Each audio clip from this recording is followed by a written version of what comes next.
우리는 계속해서 고린도 교회를 향한 말씀을 묵상하고 있습니다. 고린도 교회를 향한 사랑이 담긴, 또 따끔하지만 사랑이 가득 담긴 말씀을 묵상할 때마다 우리 교회를 향한, 또한 우리의 기도하고자 하는 마음이 계속해서 솟아나는 것만 같습니다.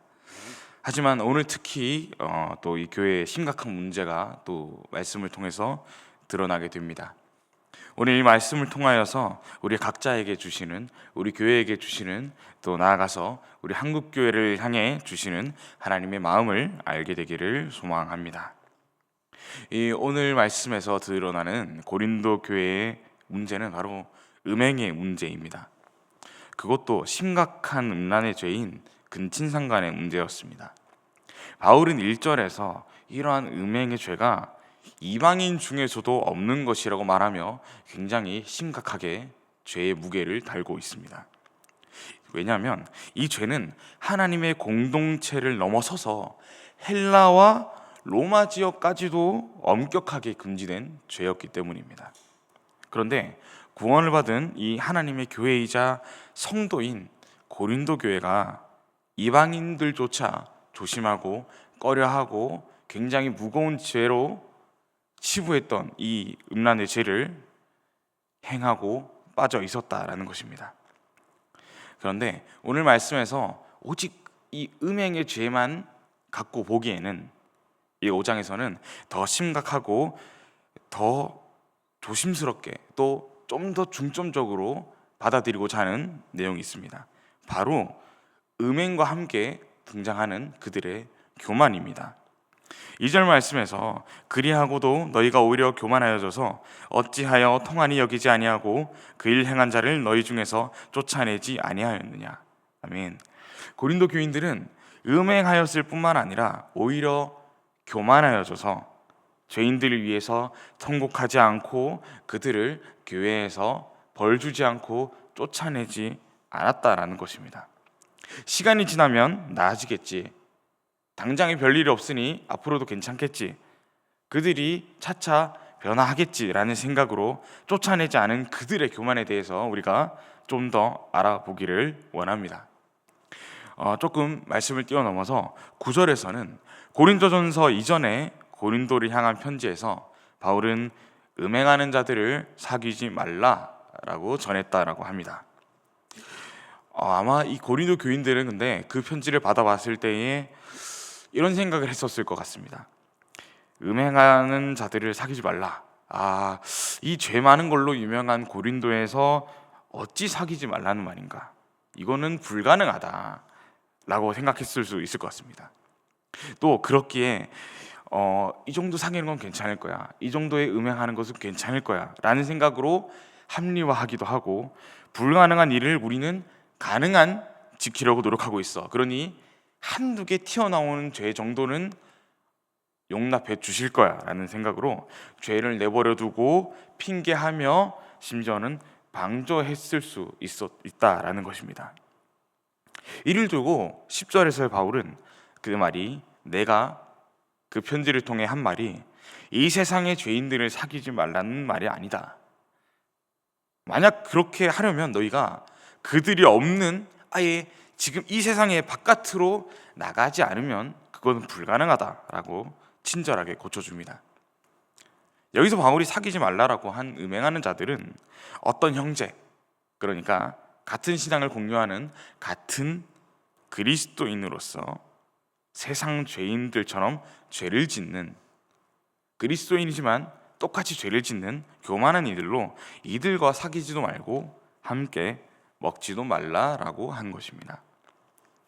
사랑하는 성도님들, 우리 또한 이 세상에서 이러한 교만을 따라서 살아가지는 않습니까? 우리는 성경에서 인간이 언제나 교만과 함께 망해가고 교만과 함께 하나님과 멀어지는 것을 우리가 잘 알고 있습니다.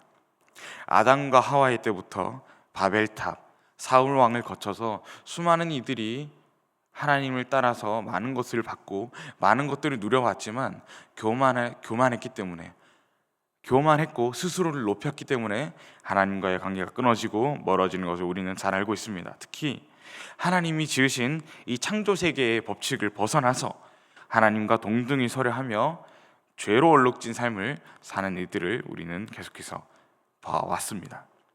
우리도 상황에 따라서, 우리 현실 세계에 어쩔 수 없는 상황에 따라서 어쩔 수 없다는 이유로 바울의 음행한 이들처럼 살고 있지는 않습니까?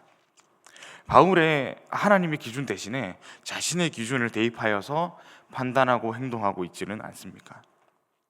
이 깨어진 세상 속에서 우리가 바르게 서서 바르게 보며 우리가 어쩔 수 없이 죄를 허용하고 있지는 않는지 우리의 삶을 날카롭게 살펴보시기를 소망합니다. 이제 바울은 죄인들에 대해서 징계라는 방법을 통해서 말씀을 이어나가고 있습니다. 당장 우리 이제 신학의 기본이 되는 웨스트민스터 신앙고백서에서도 참된 교회의 3대 표지로서 말씀의 올바른 선포, 또 성례의 정당한 집행, 마지막으로 권징의 신실한 시행을 명시하고 있습니다. 그만큼 이 권징, 징계는 교회가 교회로서 거룩하게 서기 위한 필수적인 것입니다. 3절에서 바울은 비록 자신의 몸은 이 교회에서 멀리 떠나 있지만 그리스도의 사도된 자로서 음행한 자들을 징계하기를 예수님의 이름과 능력으로 촉구하고 있습니다. 2절에 그 일 행한 자를 너희 중에서 쫓아내라 라고 하는 것이 바로 징계인 것입니다. 이런 자를 어서 출교시켜 교회에서 밀어내어 사탄에게 내어주라고 합니다. 우리 이 말씀에서 권징, 이 징계의 유익에 대한 이 징계의 유익 두 가지를 얻어낼 수가 있습니다. 첫 번째로 죄를 지은 개인에게 유익이 됩니다. 출교당하고 이제 징계를 받는 이에게 어떤 유익이 있겠냐라고 하실 수 있겠지만 한번 들어봐 주십시오. 먼저 교회에 그러한 죄를 지은 자를 제거하고 내보냈을 때 비록 그의 육체는 상하고 망할지라도 그의 영의 구원은 여전히 주님의 손에 달려 있다는 것입니다. 주석의 한 학자는 이렇게 얘기했습니다. 만약 출교당하지 않고 그가 사단에게 넘겨지지 않는다면 그는 아마 완전히 타락하여 사실상 하나님의 아들을 짓밟고 다시 십자가에 못 박으며 회복이 불가능해질 것이다 라고 말을 했습니다. 그러니 교회에서 죄인을 권징한다는 것은 그를 괴롭게 하고 수치스럽게 하고 그의 죄를 들춰내서 그 사람을 괴롭게만 하는 것은 아닙니다. 징계받아서 교회에 속하지 못하고 예배에 참석하지 못하고 성찬을 하지 못하게 된 상황에서 자신의 죄가 얼마나 무섭고 끔찍한 것인지를 깨닫게 하기 위함이라는 것입니다. 회개하고 다시 돌아올 수 있게 하는 기회를 주는 것입니다. 이 과정에서 그 징계받은 사람과 또 징계를 준 교회 공동체 모두 쉽게 낫지 않을 상처가 생기겠지만 우리가 그럼에도 감사하고 할 수 있는 것은 그의 육신은 멸할지라도 영은 구원을 받게 하려 함에 있다는 것입니다. 출교를 당함으로써 구원을 받지 못하게 하는, 구원이 끊어지는 것이 아니라 그 구원은 여전히 주님의 손에 달려있음을 믿기 때문에, 그 사람이 회개하고 돌아올 것을 신뢰하기 때문에 우리가 사랑으로서 징계해야 한다는 것입니다. 두 번째로 우리 교회 공동체에 또한 유익이 있습니다. 바울은 다시 한번 6절에서 고린도인들의 교만에 대해서 얘기합니다. 그들이 자신들의 죄는 축소시킨 채 자신들의 영성을 드러내며 자신들의 수사법을 드러내며 자랑하는 것이 옳지 않다라고 말합니다. 그리고 그들에게 누룩 이야기를 꺼냅니다. 누룩은 보통 성경에서 그 누룩과 닿는 빵에 영향을 끼치는, 발효됨을 넘어서서 부패하고 악하게 만드는 것으로 나타납니다. 따라서 이 교회 안에 이 음란한 죄를, 나아가서 이 음란한 죄를 제거하지 않는 교만을 누룩 놔두듯 교회에 그대로 둔다면 곧 온 교회에 죄가 가득히 전염될 것임을 누룩을 통해서 얘기하고 있는 것입니다. 그래서 누룩과 같이 전염되는 죄를 이 권징과 징계를 통해 도려낼 때 공동체의 거룩함이 지켜지는 큰 유익이 있다는 것입니다.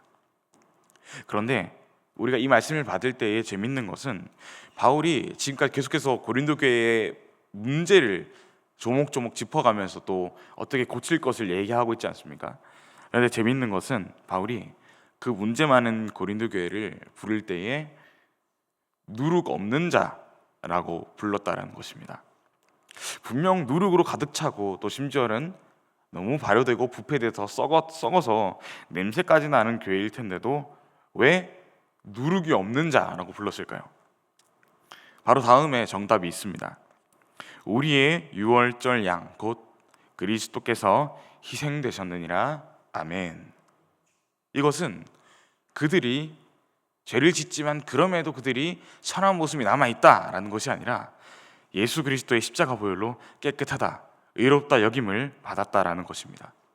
그래서 7절에서 너희는 그래서 의인된 자로서, 의인된 신분으로서 새 덩어리를 위해서 묵은 누룩을 버리라 라고 말을 하고 있다는 것입니다. 사랑하는 성도님들, 우리 또한 누룩 없는 자인 줄 믿습니다.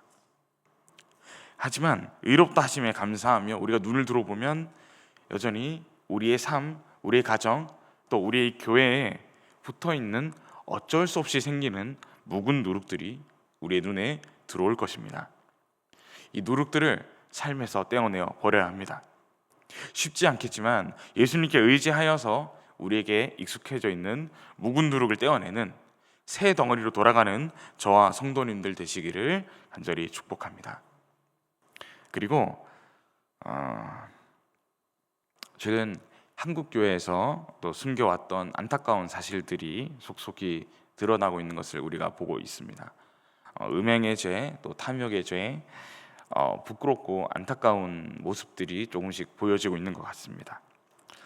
오늘 말씀을 묵상하시면서 우리 각자의 삶과 우리 교회를 위해서도 기도했으면 좋겠지만 동시에 함께 한국 교회의 누룩을 제거하고 핑계대지 않으며 눈물을 흘리며 회개하고 회복되도록 함께 기도했으면 좋겠습니다. 고린도 교회를 향한 이 말씀이 오늘날 우리가 속해 있는 이 한국 교회를 향한 말씀으로 우리가 받고 함께 눈물로 회개하기를, 변화되기를 예수님의 이름으로 축복합니다. 기도하겠습니다. 우리를 구원하신 하나님 아버지 참으로 감사합니다. 고린도 교회는 이방인들보다도 못한 음행의 죄를 저질렀습니다.